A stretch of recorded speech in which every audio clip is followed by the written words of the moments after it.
Hi అండి, సంపూర్ణ వాసు స్వాగతం. నేను సత్తెనపల్లి వచ్చానండి. పచ్చిమిరపకాయలు పచ్చడి చేస్తుంది మా తోడుకోళ్ళు. ఎలా చేస్తుందో చెప్తుంది, వినేసేయండి ప్రాసెస్. పొయ్యి ముట్టించి బాండీ పెట్టి కొంచెం నూనె వేసి మెంతులు, తిరగమాత గింజలు, పసుపు అన్నీ వేసి వేగిన తర్వాత పచ్చిమిరపకాయలు వేయాలండి. పచ్చిమిరపకాయలు కొంచెం మగ్గిన తర్వాత ఇవన్నీ వేసుకోవాలి. అదిగోండి, కొత్తిమీర వేసింది. ఇప్పుడు కొంచెము చింతపండు వేసిందండి. ఇంకా కొంచెము పసుపు కూడా వేసుకొని మగ్గిచ్చేస్తారంట. ఉప్పు కూడా వేస్తారంట. ఇప్పుడు ఇది రోట్లో నూరుకుంటే చాలా బాగుంటుంది పచ్చడి. సింపులేనండి, పెద్ద ఎక్కువ టైం కూడా ఏం పట్టదు. ఒక 10 నిమిషాల్లో అయిపోతుంది.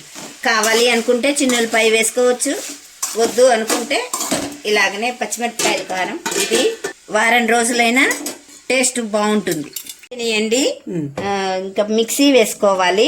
మిక్సీలో వేస్తూ ఇవి కారం లేని మిరపకాయలు వేసుకుంటేనే బాగుంటుందండి. కారము ఎక్కువ ఉంటే మంటగా ఉంటుంది. మిక్సీ వేసుకొని వస్తామండి. కచ్చా పచ్చగా వేసుకోవాలి, మరీ మెత్తగా వేసుకుంటే టేస్ట్గా ఉండదండి. ఇలా వేసుకుంటే రోట్లో నూరుకున్నట్టు టేస్ట్గా బాగుంటుందండి, చాలా బాగుంటుంది. పచ్చడి అయిపోయిందండి వేయటము. ఇంకా బౌల్లోకి తీసుకొని పక్కన పెట్టుకోవటము అంతేనండి.